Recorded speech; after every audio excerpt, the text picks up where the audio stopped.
It is Sunday, the 12th of January, 2025. My name is Pigeon Rose, and this is my song of the day.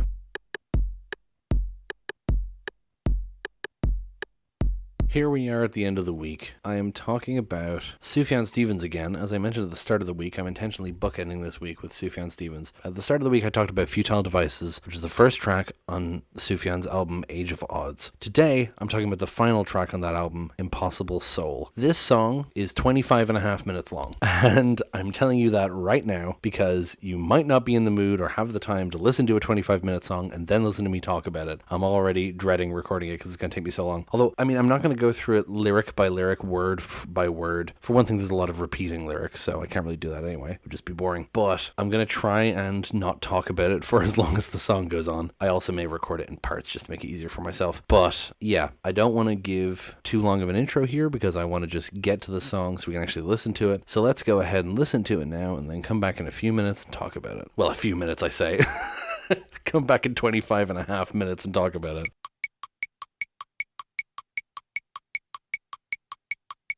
You still with me? 25 and a half minutes is a long time for a song, but you know me, I love long songs. I always liked this song when I listened to the album, but the reason I particularly bonded with this song was actually me and my family went on holidays to Lanzarote. Well, actually, it was just me and my parents. We went to Lanzarote and we were staying in a hotel at the end of like a big long strip of shops and restaurants and whatnot. And every night, me and my parents would eat at one of the restaurants along the strip, and then they would always want to go to a pub and have a pint or slowly drink sambuca or whatever the fuck, or limoncello, as the case may be. And I did not want to do that because I did not drink much, and particularly then I didn't really drink at all. So I would walk back to the hotel because I was in my own room. I had my own key. I think this was like 2013 or 2014, so it would have been 18, 19. I think it was 2013. And I would walk back to the hotel, and it was, no matter where we were on the strip, it was about 25 minutes walk from wherever that was to the hotel. And I would listen to Impossible Soul every day on that walk. And sometimes it would stop just before I got to the hotel. Sometimes it would stop just as I got to my room. But like it was always about the length of the walk. And that's how I like bonded with this song. And so it'll always remind me of that. Anyway, let's get into the song because it is long and we do need to start talking about it. You've already been here for a while. So the song is separated into 5 parts, and some people think that is about the different stages of a relationship. Some people say it's the stages of grief. There's lots of different interpretations of it. I fully don't know what's happening here, but I can interpret specific things in it and give you sort of background for them, because this is one of those songs, kind of like Bon Iver, where it just washes over me and I'm not necessarily thinking about what's actually being sung. It's just such a perfect piece of music to me, you know? So for one thing, Impossible Soul as a title and as a phrase, because it comes up a few times, mostly in the first part, I think, is probably a reference to a bunch of Christian hymns. There's, a Christian hymn called Jesus, Lover of My Soul. The Book of Solomon has a lot of lines that mention similar things, but instead of saying immortal soul, he's saying impossible soul. And it's an interesting way to phrase that. Like, you could think of that as impossible soul as in he shouldn't exist, but it also just sounds like he's impossible, if that makes sense. Now, what I find really interesting about this song is, as we discussed in the Futile Devices episode, Sufjan is gay, and this song is about a man-woman relationship, or at least mentions it. It depends on what you think of about as. But some people have used that to say that it's about internalized homophobia. And again, I think people are just reaching too hard to make every single Sufjan song about him being gay, despite us not knowing that he was gay. I think it's like so much of his stuff where it's a character song, but drawing from his own experiences. It does specifically refer to Sufjan by name in this song, so there's that. But it could also be talking about, a straight relationship he was in before he realized he was gay. I don't know. I'm just saying, it's weird that even in the song that's about a man and a woman in a relationship, people are like, it's about being gay. Calm down. It's a song. Anyway, the song starts with just like, boom, boom, which I love, how it starts so simple, and then you get this like sort of glissando sound I really love, and then it starts off in what seems to be an argument between the man and the woman. Woman, tell me what you want and I'll calm down without bleeding out with a broken heart that you stabbed for an hour. Like, it's very melodramatic, right? Woman, I was freaking out because I want you to know, my beloved, you are the lover of my impossible soul. Woman, too, promise me you'll stay and put off all your woes. I was wigging out, too much worry, I could not get you at all. And you said what you want, you would laugh it off, but I know you won't. won't go, not for real at last. Must you write it off for the impossible soul? And I was in a dream, I was gone away without you, but not too slow, lest I put it off, for I put it right for the impossible soul. So again, I'm not going through every single line. I wanted to read this part all out though, because it sounds like it's starting off with them having an argument and him kind of like apologizing and saying, I'm sorry that I freaked out, and reassuring her that he loves her, saying, my beloved, you are the lover of my impossible soul, right? And then we get the, and all I couldn't sing, I would say it all my life to you if I could get you at all. Don't be a wreck, trying to be something that I wasn't at all. Again, this is people saying, trying to be something that I wasn't at all is trying to be straight, right? Sure, you can read that into it if you want to. Seems I got it wrong. I was chasing after something that was gone to the black of night. Now I know that it's not what I wanted at all. And you said something like, all you want is all the world for yourself, but all I want is the perfect love, though I know it's small. I want love for us all. So it seems here he's saying, like, this argument is kind of making him realize and admit that they want different things. She says, all you want is all the world for yourself. And he's saying that he wants everyone in the world to be loved, you know? I want love for us all. So it's an interesting sort of thing there. If we're talking about the I'm trying to remember what the stages of grief are. So this first part, if it's following the stages of grief, it would be, the first stage would be denial, right? Which makes sense with all the backing and forthing in this argument, right? And then we go into part 2, which would be anger. And part 2 seems to be like a voice inside him talking to him. Do you want to be afraid? Do you want to be afraid for life in the cage where courage's mate runs deep in the wake for the scariest thing or not half as enslaved? Don't be distracted, don't be distracted. And the whole thing has this chorus of don't be distracted, but it also has,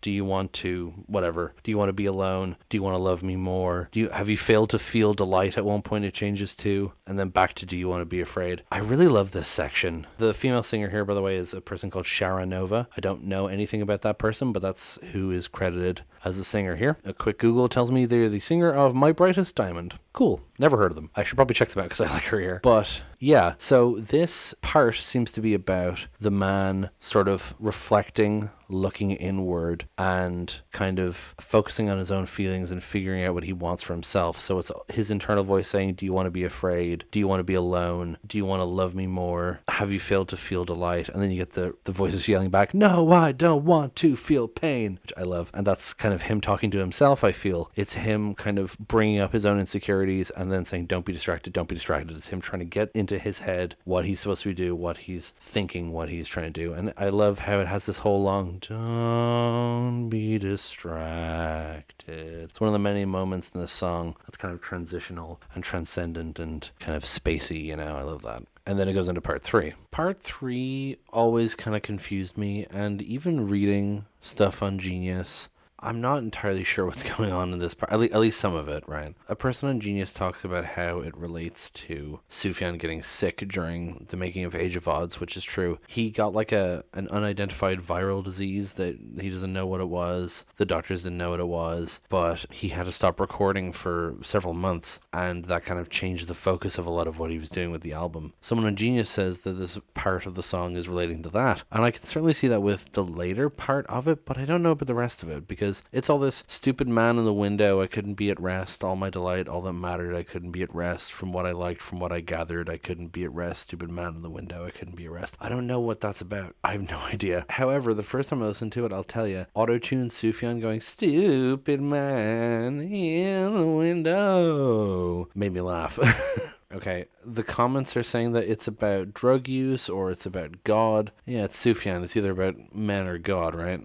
So that whole stupid man section goes on for a while. And then there's this bit that is, oh, I know it wasn't safe. It wasn't safe to breathe at all. And then as he's saying that over and over again, there's a choir going, it wasn't safe. It wasn't safe. That's the part that makes sense to me to be about the viral infection. It wasn't safe to breathe at all, right? But the rest of it, I have no idea. So unfortunately, I'm skipping right through it. And then part 4 starts with, hold on, Suf, hold on, Suf, hold on, Sufjan. Hold on, Suf, hold on, Suf, hold on, Sufjan. Hold on, Suf, hold on, Suf, hold on, Sufjan. That also made me laugh when I realized what he was saying, just because it's so weird to hear his name kind of said in third person like that. Hold on, Suf, hold on, Suf, hold on, Suf. Yeah.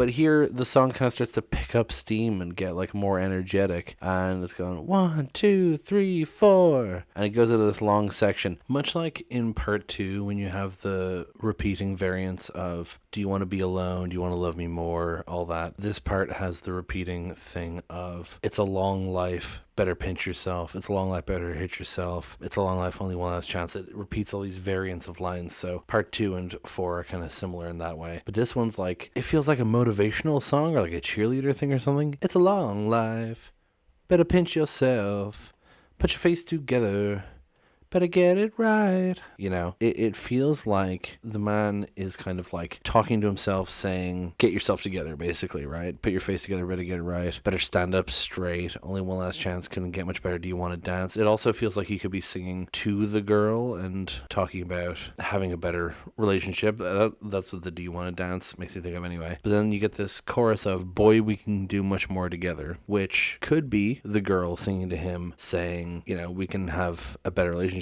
Or it could be him saying to himself, you know, I can do better than this, right? And then you get the other voice going, better get a life, get a life, get a life, get a life. And then it's better get a love, get a love, get a love, get a love. Then better get it right, get it right, get it right, get it right. And then after boy, we can do much more together, it goes, it's not so impossible. And so the word impossible is coming up here again, much like in the title, which is interesting. But then, yeah, you get these repeated bits. So then, yeah, these parts repeat a few times, a good few times actually.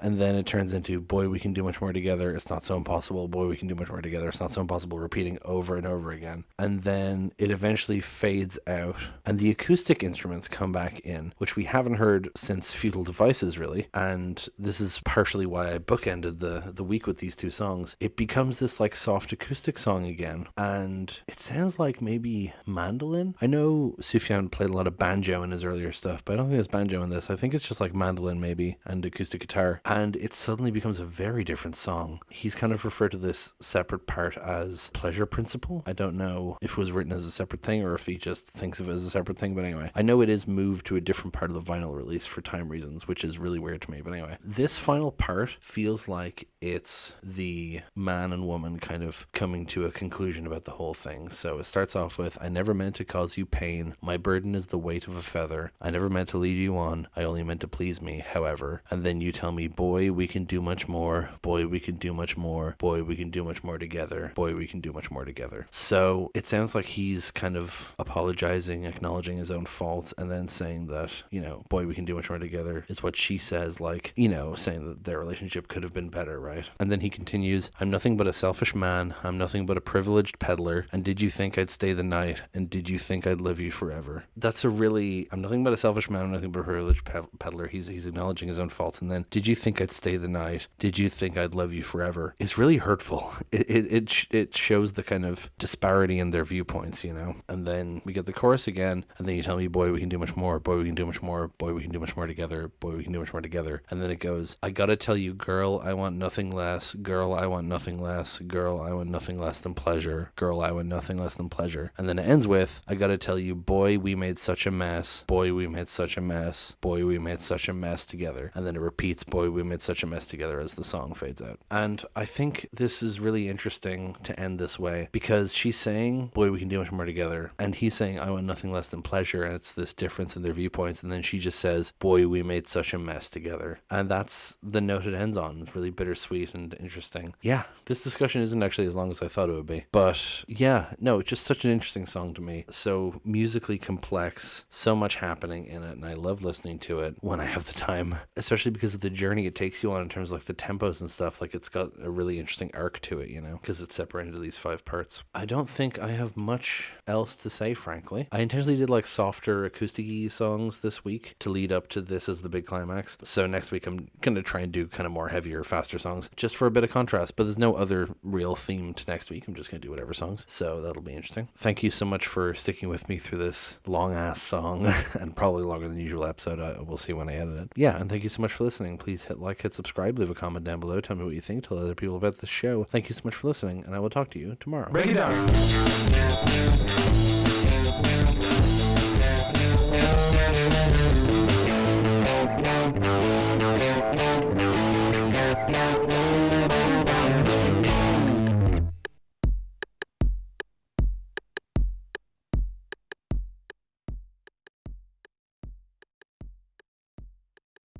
he's saying, I want nothing less than pleasure. Pleather. I want nothing less than pleather. I only wear vegan clothes.